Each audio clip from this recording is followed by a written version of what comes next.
Welcome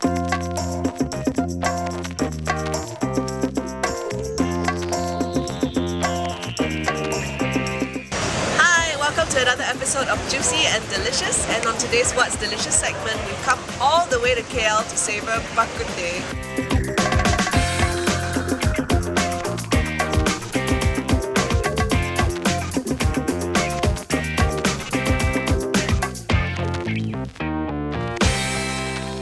And not just KL, we've gone even beyond that to Klang, where all the famous Bak Kut Teh comes from. So we've just driven down the road and we've been assaulted by the number of Bak Kut Teh stalls all around here. It's it's like, how do you even pick? I mean, where do you even start? There are all sorts of very heritagey looking Bak Kut Teh shops. And there's one particular one that comes highly recommended by our tummy rubs. Telok Pulai clay pot style Bak Kut Teh. Yeah, and I think it's actually one of the more popular ones because if you look at the crowd, this coffee shop is actually full right up to the front. The only one in this whole area that is like that. So I guess this might be the Bak Kut Teh to try. So we'll see. So the reason why we travelled all the way to Klang from KL to eat Bak Kut Teh was basically based on Adriana's recommendation. Yeah, I mean, as everyone knows, and as Adriana rightly pointed out to us, Klang really is the holy grail of Bak Kut Teh. And interestingly enough, when we got there was, as we mentioned, full of people. And I think it's because a lot of the people from KL City actually make that road trip all the way out to Klang just for the Bak Kut Teh. So in terms of the Bak Kut Teh, as we found out in this dinky little coffee shop, it's not just about the actual clay pot full of pork ribs. It's not about the youtiao or the accompanying dishes. It's also about the beverage that goes along. And what is the beverage? It's actually a very old-style pot of Kung Fu tea. So when you go there to order, basically you're given an option for two kinds of Bak Kut Teh. You can actually have a lean Bak Kut Teh or a fatty Bak Kut Teh. And of course we wanted to cover all our bases since we travelled all the way to Klang, so we ordered both options. And as you can see, I mean, when we came down, a lot of the ways in which we enjoy Bak Kut Teh are the same.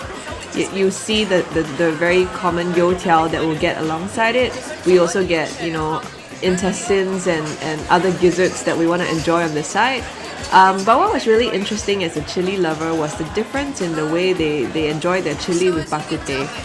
In Singapore, we're really used to the big red cut chili rings with dark soya sauce, really thick dark soya sauce that complements that side. But in Klang, how they enjoy it is with actually chopped chili padi, and in this one it was a really nice green chili padi with light soy sauce, which was really interesting, and I think even Thai almost, because I think in Thailand you see a lot more of the green chili padi. What was really nice was the consistency of the Bak Kut Teh. We were expecting a very light, very strong and bitter herbally taste, but in fact this one was more like a gentle stew, very soothing, and really in terms of the flavor, because of the fat from the meat, and I think it's really good cuts of meat, because of the good quality of the meat, it really went through the whole broth, and every morsel of this dish is really, really very tasty. And of course, what was a really nice addition and a different way of enjoying it in Klang was the addition of golden mushrooms, which is my favorite mushroom. In terms of the greens, there weren't that many veggies at the table, and I was a little bit perturbed. However, when we were first served the dish, there was a little bit of I think Chinese lettuce on the top. I would say we would really need to add a little bit more greens to this dish to really make it healthy, because 2 + 2 is very important. I would really say Klang Bak Kut Teh is almost comfort food because it has a velvety texture, it's nice, thick, and rich just in the right way with a hint of herbliness, not overpowering in any way. So it's something that a Bak Kut Teh lover would like, or something that even a person trying it for the first time would like as well.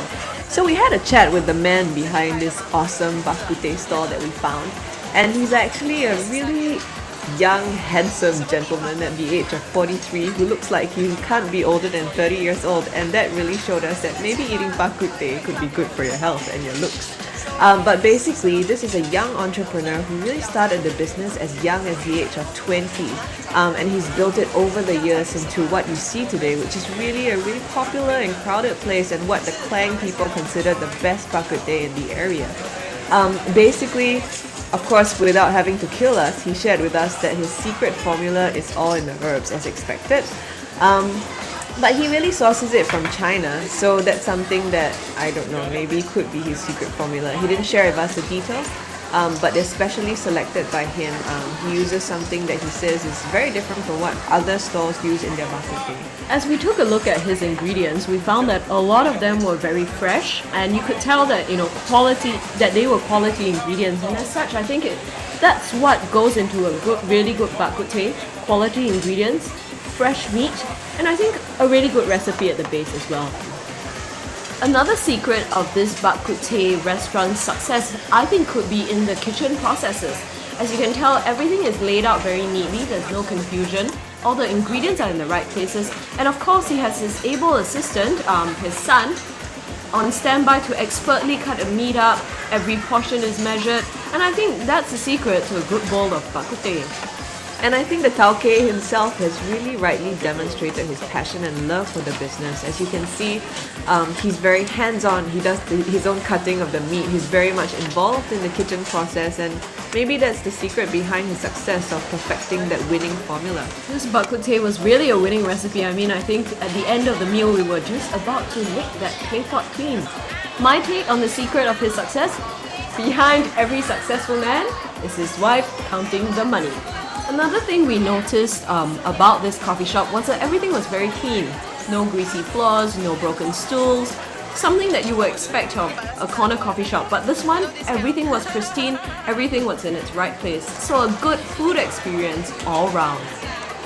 And of course, no meal is complete without dessert. Before we walked into the coffee shop, I had already spied a roadside fried cempedak stall. And of course, we tucked into these succulent, crispy, tasty, and yet sweet balls of delight as a nice wrap-up to a wonderful meal in Klang. Okay, so we've actually come all the way to Klang on the first episode of Juicy and Delicious TV right here in Malaysia, and we've met our new tummy rubs as well. Thank you so much for joining us. Adriana, what do you think of the bak kut teh here today? I don't know what else to say. So like compared to the other ones that you tried in Klang. Oh, okay. I think bak kut teh in Klang is generally really good. It is the holy grail of bak kut teh, but some stalls are better than others. Some are just matter of personal preference. So I like this one because it's really flavored, but not too strong at the same time. And the ingredients are all quite fresh. What about our Kedah native who's out here in Klang to eat bak kut teh for the first time, right, I believe? Second time. Second time, okay. Yeah, I quite like it. I'm not really fussy with food, so as long as they're good, I'm damn happy. Okay, so I think easier. Yeah, so we know someone who can bring around in KL. And I think it's a thumbs up all around for me. I think for us, because we're so used to Singapore bak kut teh, which is a bit more peppery, so this was very unique. I mean, it's more of a herbal feel, and in fact, it was a pleasant surprise because it wasn't too overwhelming, because we were expecting something a bit too herbal for our liking. So really, I think our friends were right, everybody else was right, and I think the people are honing because they think we're right too. Bak kut teh in Klang is really something not to be missed. So if you're down in KL or you're coming up this way, definitely make a stop at the kedai minuman dan makanan Teluk Pulai. I think clay pot bak kut teh says Teluk Pulai. Yeah, Teluk Pulai. It says oh really? Okay, anyway, this is the one with a nice Tauke who looks younger than his 40-something years. Okay, thank you for watching.